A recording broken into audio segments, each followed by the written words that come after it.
Online study में कक्षा 10 के सभी विद्यार्थियों को एक बार पुनः हार्दिक स्वागत है। और हमने यशपाल का लखनवी अंदाज व्यंग शुरू कर रखा था, जिसका दूसरा भाग आज हम पढ़ेंगे।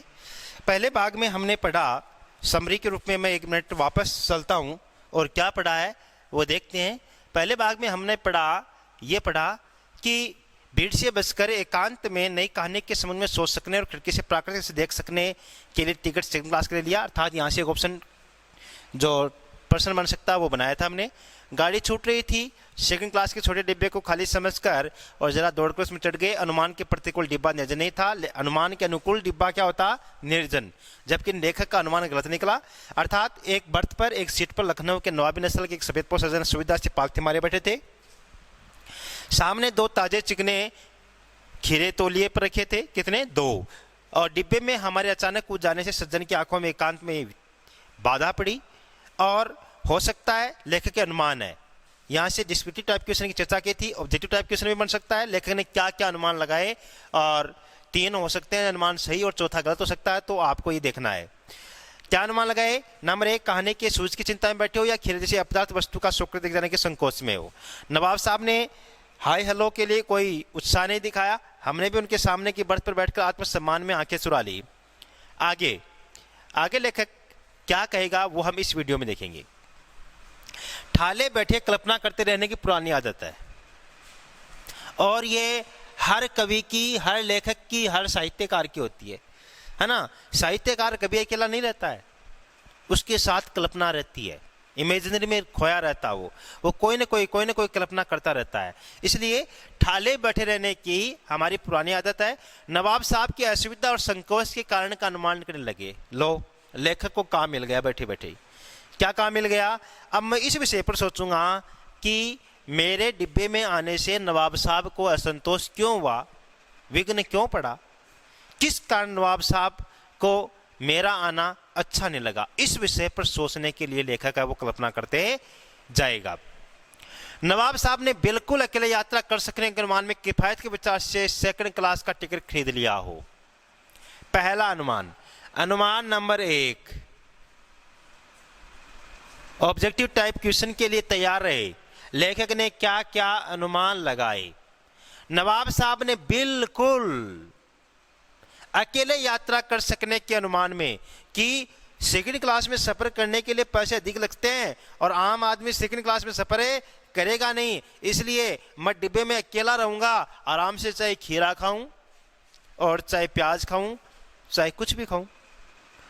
इस कारण टिकट सेकंड क्लास का खरीद लिया हो और अब गवारा न हो, अब कैसे खाएं कि शहर का कोई सफेद पोश उन्हें मंजिले दर्जे में सफर करता देखे। अब उन्हें यह अच्छा नहीं लगा। गवारा ना होगा मतलब है अब ये उन्हें अच्छा नहीं लग रहा कि शहर का कोई सफेद पोश का मतलब जो मिडिल कास्ट का, मिडिल वर्ग का बहुत अच्छा व्यक्तित्व है, मंजिले दर्जे में सफर करता देखे। अर्थात मंजिले दर्जे का मतलब है मिडिल, जैसे साधारण डिब्बा हो गया, फिर सेकंड क्लास हो गया, उसके बाद में एसी हो गया, शयन कक्ष, है ना, तो ये 20 का हो गया। अकेले सफर का वक्त काटने के लिए खीरे खरीदे होंगे कि सफर कट जाएगा, सफर थोड़ा आसान हो जाएगा। और अब किसी सफेद पोश के सामने खीरा कैसे खाए? यानी लखनऊ का एक बार डाउट आया था किसी बच्चे का कि सफेद पोश नवाब साहब के लिए प्रकट हुआ है या लेखक के लिए, तो सफेद पोश दोनों के लिए प्रकट हुआ है, लेकिन यहां पर इस लाइन में यह सफेद पोश लेखक के लिए प्रयुक्त हुआ है। सफेद पोश का मतलब यह होता है कि जैसे मान लो बिना मेले कुचले एकदम टिप टॉप बढ़िया कपड़ों के साथ, सूट बूट के साथ जो रहता है उसको अपन क्या कर सकते हैं, सफेद पोश। समझ गए आप? अब या ये कह सकते हैं कि भद्रजन, है ना, कि सामने खीरे कैसे खाएं, इस कारण इन्हें असंतोष हुआ होगा। प्रश्न क्या बनेगा कि लेखक ने क्या अनुमान लगाए? अब वो अनुमान यहाँ है। नंबर 1, बिल्कुल अकेले यात्रा कर सकने के अनुमान में किफायत के विचार से स्कीइंग का टिकट खरीद लिया हो और अब इन्हें अच्छा नहीं लग रहा हो कि शहर का कोई सफेद पोस्ट उन्हें मदद में सफर करते देखे। दूसरा, अकेले सफर का वक्त काटने के लिए खीरे खरीदे होंगे और अब मेरे सामने ये कैसे खाए। हम कनखियों से नवाब साहब की ओर देख रहे थे। कनखियों से देखना मुहावरा है, अर्थात बगल चुराकर देखना या नजरें चुराकर देखना या बगल से देखना। नवाब साहब कुछ देर गाड़ी की खिड़की से बाहर देखकर स्थिति पर गौर करते रहे। नवाब साहब ने खिड़की से बाहर देखा, गौर कर रहे हैं स्थिति पर, क्या खीरे खाएं या नहीं खाएं, खाएं तो कैसे खाएं। इस आदमी को साथ में ले गया, इस आदमी के सामने खीरे खाएंगे तो क्या इज्जत रहेगी, मेरी क्या प्रतिष्ठा रहेगी। इन सब बातों पर वो गौर कर रहे थे। ओ, नवाब साहब ने सहसा हमें संबोधन किया। सहसा यानी अचानक, रीतिवाचक क्रिया विशेषण फिर से। और साहस, साहस हो जाएगा तो क्या बन जाएगा, साहस होगा तो भाववाचक संज्ञा, और साहसी हो जाएगा तो गुणवाचक विशेषण।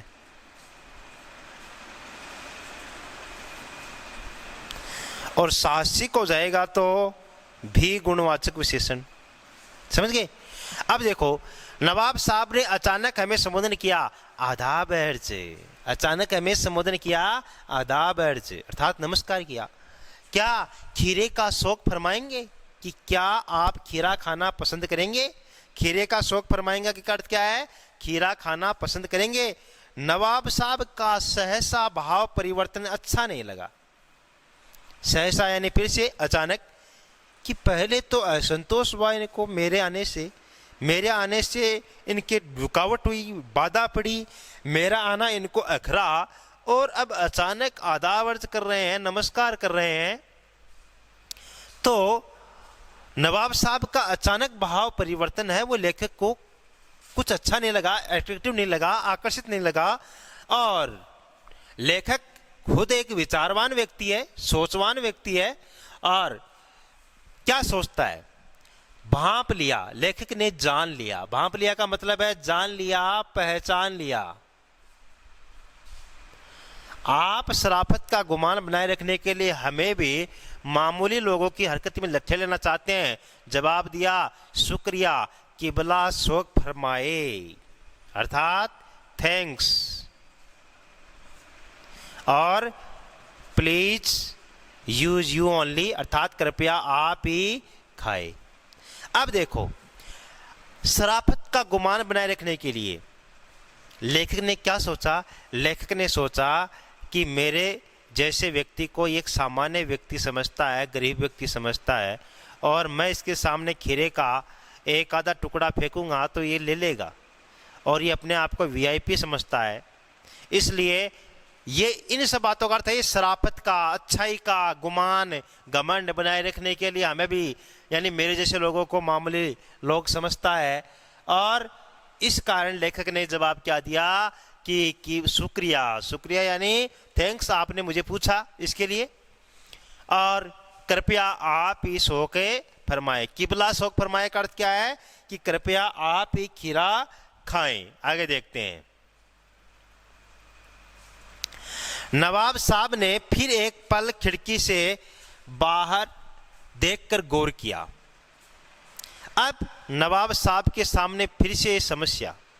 क्या समस्या, कि अगर लेखक ये कह देते कि चलो ठीक है, खीरा हमें भी खिला दो, तो नवाब साहब भी आराम से खा लेते, और लेखक भी खा लेता, कोई मामूली बात होती है।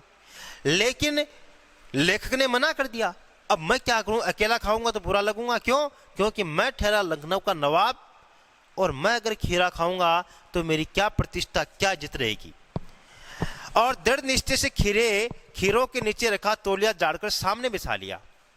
सीट के नीचे से लोटा उठाकर दोनों खीरों को खिड़की से बाहर धोया। सीट के नीचे से लोटा उठाकर दोनों खीरों को खिड़की से बाहर धोया। लोटा, अब ये लोटा बर्तन है, और अगर ये कहते हैं कि वह वापस लौट आया, या मैं कल घर से लौटा तब, है ना, ये होगा 2 मात्रा, है ना, बैकाना, तब लोटा लिखेंगे तब ये 2 मात्रा हो जाएंगी। यहां ये बर्तन है, सीट के नीचे से लोटा उठाकर दोनों खीरों को खिड़की से बाहर धोया। नवाब साहब ने क्या किया? पहला काम। और तौलिए से पहुंच लिया, दूसरा काम। जेब से चाकू निकाला, तीसरा काम। दोनों खीरों के सिर काटे, चौथा काम। और उन्हें गोद कर जाग निकाला, 5वां काम। फिर खीरों को बहुत सावधानी से, एहतियात से मतलब है सावधानी से, और एहतियात का अगर पद परिचय आ जाए तो रीतिवाचक क्रिया विशेषण, रीतिवाचक है क्रिया विशेषण। ये बार बार मैं बता रहा हूं आपको कि कम से कम 2 पद परिचय पाठों से आएंगे, इसलिए प्रत्येक वर्ड का पद परिचय निकालने का प्रयास करें। छीलकर फाकों को करीने से तौलिए पर सटेंगे। करीने से मतलब है अच्छी तरीके से, अच्छे तरीके से। अब देखो, स्थिति पर गौर किया और दृढ़ निश्चय से, यानी अब तो मुझे कुछ न कुछ करना ही पड़ेगा, चलो मैं करता हूं, एक रिस्क लेता हूं, है ना, क्योंकि गाड़ी 10 से 15 किलोमीटर चल गई है और इस आदमी को पता चल गया है कि खीरे खरीदे तो खाने के लिए है। अब ये आदमी ये भी देखना चाहता होगा कि खाता है या नहीं खाता है। तो दृढ़ निश्चय किया और दृढ़ निश्चय करने के बाद में खीरों के नीचे रखा तौलिया झाड़कर सामने बिछाया, लोटा उठाया, धोया, पोंछा, चाकू निकाला, जाग निकाला और सावधानी से खीरे तौलिए पर सजाए। इतने काम किए। लखनऊ स्टेशन पर खीरा बेचने वाले खीरे के इस्तेमाल का तरीका जानते हैं। किस स्टेशन की बात हुई है? लखनऊ। एग्जाम में प्रश्न भी बन सकता है ऑब्जेक्टिव टाइप कि किस स्टेशन का खीरा फेमस है, या स्टेशन किस स्टेशन से नवाब साहब ने खीरा खरीदा होगा, तो वो स्टेशन कौन सा है? लखनऊ, अयोध्या, है ना, ऐसे ऑप्शन आ जाएंगे। तो आपको ये लखनऊ स्टेशन याद रखना है। ग्राहक के लिए जीरा मिला नमक और पिसी हुई लाल मिर्च की पुड़िया भी हाजिर कर देते हैं। क्या क्या? जीरा मिला नमक नंबर 1, पिसी हुई लाल मिर्च की पुड़िया नंबर 2 याद रखने हैं। ग्राहक को क्या क्या देते हैं, और ऐसे भी ऑप्शन आ सकता है जो नहीं देते हैं। नवाब साहब ने बहुत करीने से खीरे की फाकों पर जीरा मिला नमक और लाल मिर्च की सुर्खी बुरक दी। उनकी प्रत्येक भाव भंगिमा और जबड़ों की स्फुरण से स्पष्ट था कि उस प्रक्रिया में उनका मुख खीरे के रसास्वादन की कल्पना से प्लावित हो रहा था। लेखक पैनी नजरों से लगातार देख रहा है नवाब साहब की तरफ, और लेखक कह रहा है कि जैसे ही उसने खीरों के ऊपर मिर्च, जीरा, नमक आदि बुरके तो नवाब साहब के मुंह में पानी आ गया था, और मैंने देखा है पानी कंठों से नीचे अर्थात कंठ से नीचे खिसकते हुए, अर्थात बहुत तीव्र इच्छा हो रही थी। स्फुरण, देखो क्या लिखा है, जबड़ों के स्फुरण से स्पष्ट था, ऐसे हो रहा था, खा ले इसको। और उस प्रक्रिया में उनका मुख खीरे के रसास्वादन की कल्पना से कि खीरे में कितना रस होगा, कितना आनंद आएगा, प्लावित हो रहा था। प्लावित का मतलब है मुख में लार आना, मुख में पानी आना, है ना, इसको प्लावित बोलते हैं। हम कनखियों से देखकर सोच रहे थे, कनखियों से देखना फिर से नजरें चुरा कर देखना मुहावरा है। हमें कनखियों से देखकर सोच रहे थे क्या मियां रईस बनते हैं। क्या सोच रहे थे? कि मियां रईस बनते हैं, लेकिन लोगों की नजरों से बच सकने के ख्याल में, और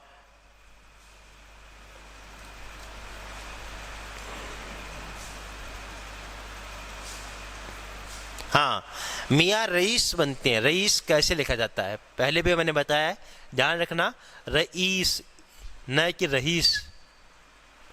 शुद्धिकरण बहुत इंपॉर्टेंट है हिंदी में नंबर लाने के लिए। लेकिन लोगों की नजरों से बच सकने के ख्याल में अपनी असलियत पर उतराएं। ख्याल, ख्याल यानी विचार।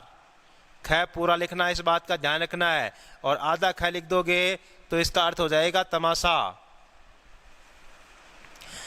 कि मियां वैसे तो रईस बनना चाहता है और लोगों से बच सकने के कारण सेकंड क्लास का टिकट खरीदा है खीरा खाने के लिए, लेकिन अब मुझे इनकी असलियत नजर आने लग गई है।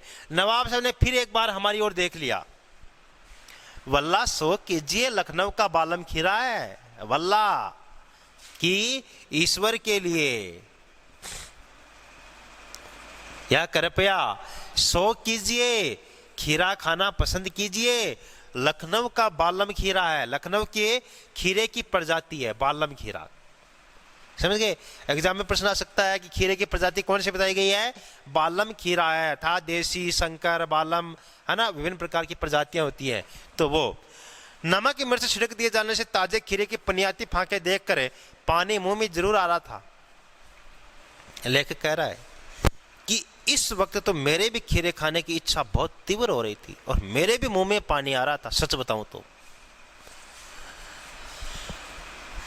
लेकिन इनकार कर चुके थे, मना कर चुके थे। इनकार न पूरा है और ऐसे लिखा जाता है। अगर आप इनकार ऐसे लिखते हैं तो इसका मतलब 1/4 नंबर कटाने के लिखते हैं, या इनकार ऐसे लिखते हैं तो भी 1/4 नंबर कटवाने के लिए लिखेंगे।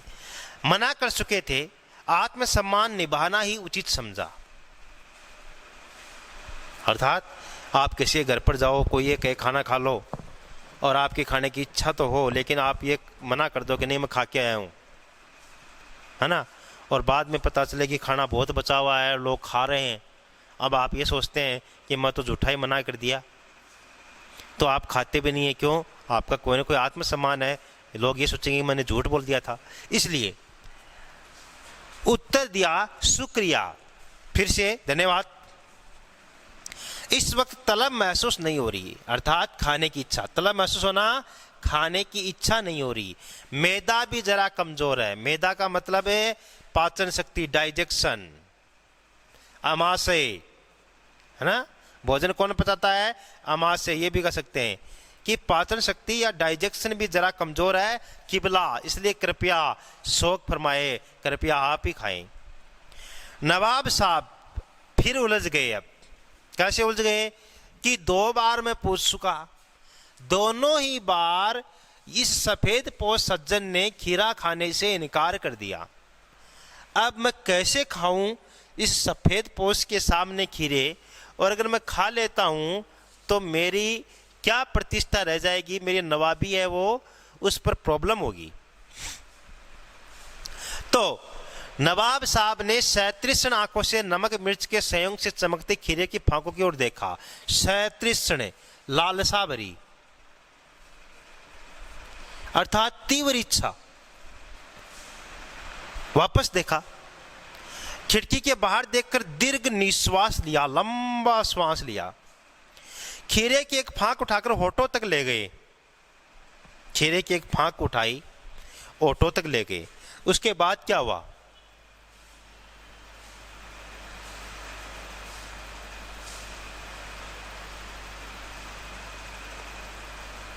फांक के स्वाद में के आनंद में पलकें मूंद गई। देखते हैं। हाँ, अब देखो, जैसे ही ऑटो तक ले गए, फांक, खीरे की फांक से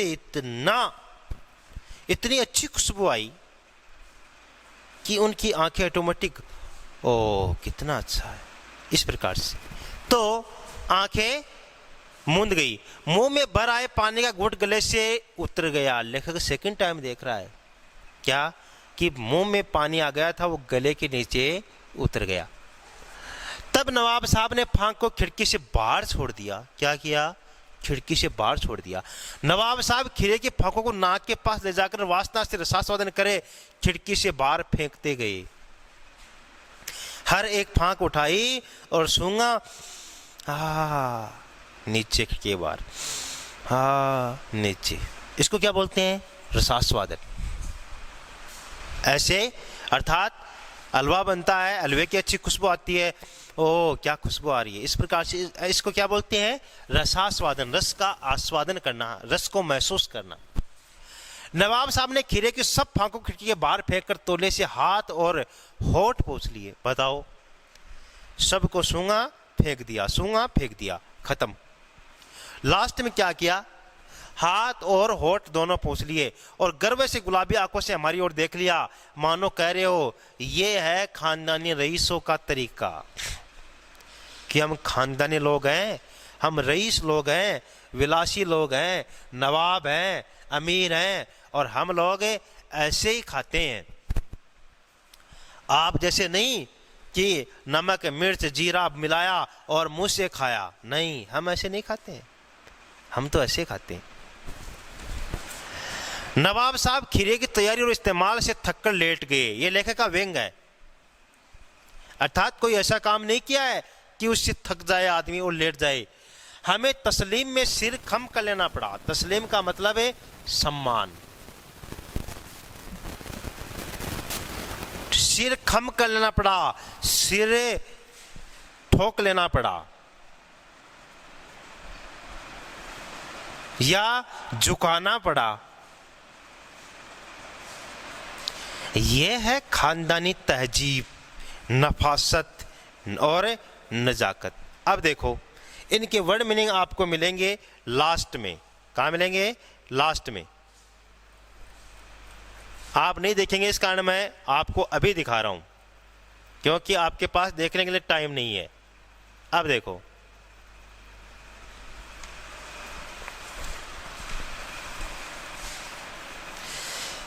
तस्लीम, सम्मान में सिर खम करना पड़ा। सिर खम करना, सिर झुकाना। तहजीब, शिष्टता। वहां वर्ड आए 3 लगातार, तीनों ही उर्दू के वर्ड आए, है ना। तो देखो, अब तहजीब यानी शिष्टता, नफासत स्वच्छता और नजाकत कोमलता, ये तीनों वर्ड हैं। पहला नंबर 1 क्या आ जाएगा? नंबर 1 आ जाएगा शिष्टता। नंबर 2 क्या आ जाएगा? तहजीब, शिष्टता, नफासत, स्वच्छता। नफासत का अर्थ क्या है? स्वच्छता। और नजाकत का अर्थ क्या है? कोमलता। बुक में लिख लेना अर्थ। हाँ, अब देखो, चलते हैं पाठ के ऊपर वापस।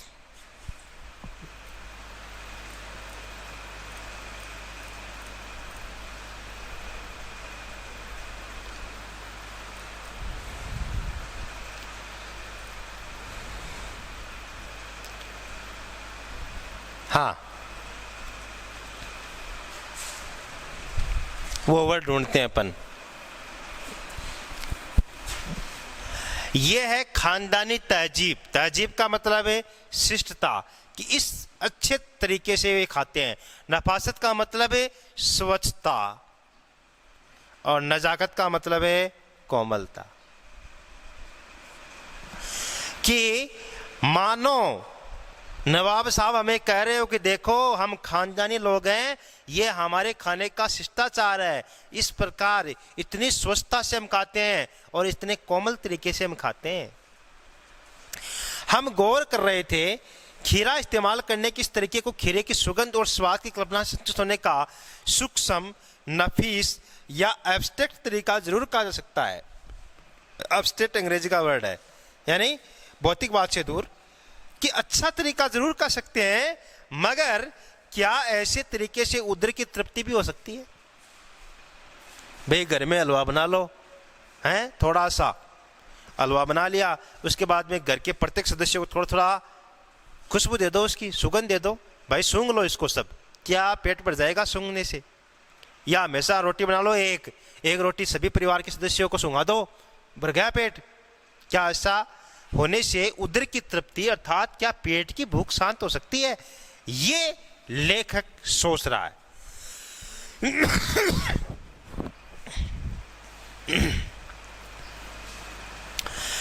नवाब साहब की ओर से भरे पेट के ऊंचे डकार का शब्द सुनाई दिया और नवाब साहब ने हमारी ओर देखकर कह दिया, खीरा लजीज होता है, स्वाद होता है, लेकिन होता है शकील।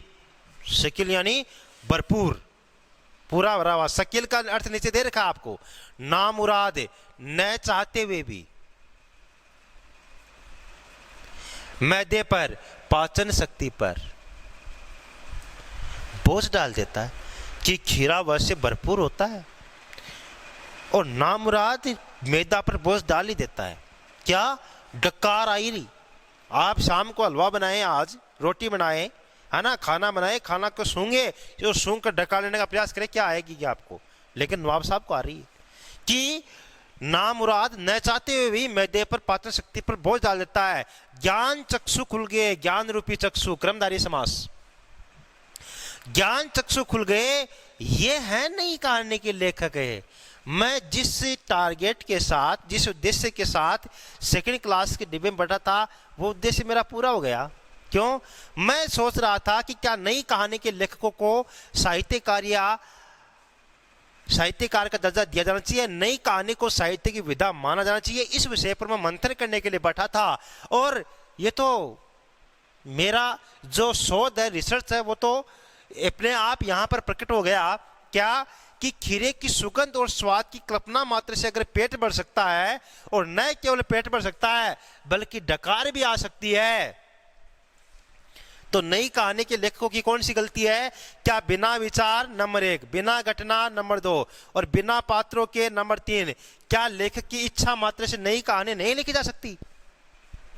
नई कहानी के लेखकों पर आप उंगली उठा रहे हैं कि उनमें क्या नहीं होता, कोई विचार नहीं होता, कोई घटना नहीं होता, कोई पात्र नहीं होते, क्या उन्हें कहानी का दर्जा दिया जाना चाहिए? इधर लोग मात्र सूंघने से पेट की तृप्ति शांत कर रहे हैं, तो नई कहानी के लेखक बेचारे क्या गलत कर रहे हैं? उन्हें भी क्या नई कहानी को साहित्य का विधा के रूप में दर्ज करवाना चाहिए और नई कहानी के लेखकों को साहित्यकार का दर्जा दिया जाना चाहिए। इस प्रकार से लेखक का यह व्यंग उभर कर सामने आया। हालांकि इस पार्ट से ऑब्जेक्टिव टाइप क्वेश्चन कोई 5-7 ही बन सकते हैं, जो मैंने आपको बता दिए हैं, कम ही बनेंगे, लेकिन इस कहानी का रहस्य बड़ा गूढ़ है। 2 तरीके से इस कहानी को पढ़ सकते हैं आप। नंबर 1, एक स्वतंत्र रचना के रूप में यह कहानी पढ़ी जा सकती है। नंबर 2, पतनशील सामंती वर्ग पर कटाक्ष करते हुए ये कहानी पढ़ी जा सकती है। कैसे? कि वो परजीवी संस्कृति के लोग जो दिखावटी जीवन शैली जीने के आदी हो गए हैं, और ऐसे लोग समाज के लिए अच्छे नहीं हैं। ऐसे लोग समाज में विषमता पैदा करते हैं, अशांति पैदा करते हैं, और ऐसे लोगों से हमें बचना चाहिए जो मात्र दिखावे को ही जीवन समझते हैं। तो इस प्रकार से ये कहानी हमें संकेत करती है। उम्मीद करता हूँ कि 3rd टाइम इस कहानी को पढ़ाया है ऑनलाइन क्लासेस के माध्यम से, अच्छी तरीके से आपके समझ में आ गई होगी। और अब हम नेक्स्ट चैप्टर पढ़ेंगे, मानवीय करुणा की दिव्य समझ। तब तक के लिए नमस्कार।